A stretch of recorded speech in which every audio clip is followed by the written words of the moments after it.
Salam sejahtera semua pelajar. Tajuk kita pada hari ini adalah membuat hipotesis. Membuat hipotesis ini ialah kemahiran membuat pernyataan umum yang boleh diuji tentang hubungan antara pemboleh ubah dalam sesuatu penyiasatan. Secara ringkasnya, kita buat perhubungan antara pemboleh ubah dimanipulasi dan pemboleh ubah bergerak balas. Kita kena cari dulu pemboleh ubah dimanipulasi, kita cari pemboleh ubah bergerak balas, dan kita hubung kaitkan. Maka kita dapatlah hipotesis lah. Mari kita tengok situasi di bawah nih. Mela dan Faris ingin menyiasat sama ada bilangan adukan boleh mengurangkan masa gula untuk melarut sempurna ataupun tidak. Maksudnya di sini mereka mau lihat, mau perhatikan adakah masa gula itu larut cepat ataupun lambat bila bilangan adukannya itu dia tambah. Jadi apa yang diubah oleh Melan ini? Jika saya mengubah bilangan adukan ni ialah bilangan yang digaul ataupun dikacau lah. Gelas tu kan, dia guna sudut tu. Satu kali kita gaul tu satu adukan lah tu. Okey, ketika mengaduk. Gula dalam gelas manakah yang akan melarut paling cepat? Melarut ni maksudnya hancur dalam air lah. Jadi dia bilang apa yang dia ubah di situ ialah bilangan dia gaul lah, bilangan dia kacau tu. Jadi dalam satu penyiasatan ni, perkara yang kita sengaja ubah sebelum kita buat penyiasatan itu, itulah yang kita panggil pemboleh ubah dimanipulasi lah. Jadi dalam situasi ini, yang diubah adalah bilangan adukan ketika mengaduk lah. Dapat sudah kita pemboleh ubah dimanipulasinya. Lepas itu, apa yang dia mau ukur ataupun dia mau perhatikan? Dia mau perhatikan di sini gelas manakah yang akan larut paling cepat kan? Jadi itu yang dia mau ukur. Maka dalam satu penyiasatan yang kita ukur atau perhatikan selepas penyiasatan adalah pemboleh ubah bergerak balas. Maksudnya dalam situasi di sini nih, yang diukur dan diperhatikan ialah masa untuk gula melarut sempurna. Jadi dapatlah sudah kita pemboleh ubah bergerak balasnya. Jadi si Paisti pun jawab, tentulah gula yang diaduk paling banyak akan melarut paling cepat.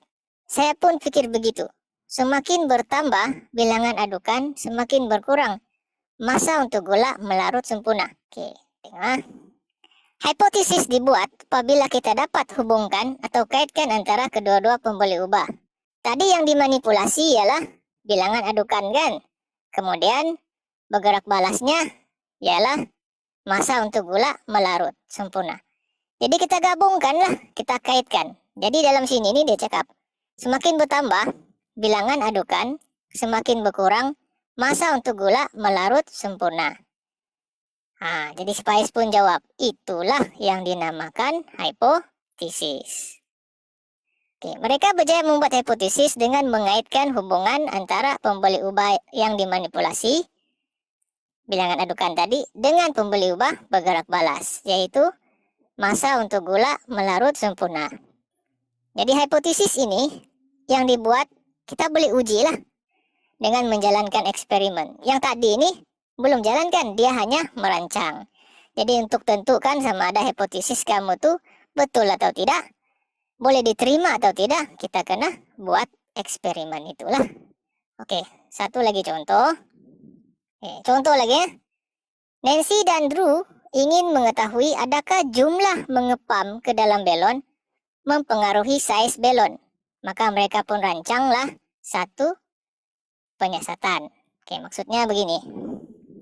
Dia mau tengok adakah bilangan mengepam ini, kita pam ni akan mempengaruhi saiz belon inilah. Jadi mereka rancanglah. Dalam perancangan tu mesti ada yang akan diubah. Jadi apa yang perlu kita ubah? Kata si Nancy ni. Saya tahu. Kita cuba ubah jumlah mengepam ke dalam belon itu. Maksudnya Nancy akan pam, dia ubah cara dia, bilangan pam lah. Dia pam satu kali, kemudian dia pam 2 kali, 3 kali, 4 kali, begitulah. Dan seterusnya. Kemudian setiap kali dia pam tu, dia akan perhatikan saiz bola tersebut. Sama ada makin bertambah ataupun tidak. Jadi kita dapat 2 lah sudah. Yang diubah tadi itu dalam suatu penyiasatan ialah pemboleh ubah dimanipulasi. Maka dalam contoh ini, yang tadi dia mau ubah tu ialah jumlah mengepam ke dalam belon. Kemudian apa yang dia mau ukur kalau dia ubah jumlah pam tu? Ataupun apa yang dia mau perhatikan? Jadi yang diukur, yang diperhatikan tu sebenarnya pemboleh ubah bergerak balas lah. Jadi dalam contoh ini, apakah yang bergerak balas? Apakah yang diperhatikan ataupun diukur? Dia mau ukur saiz belon.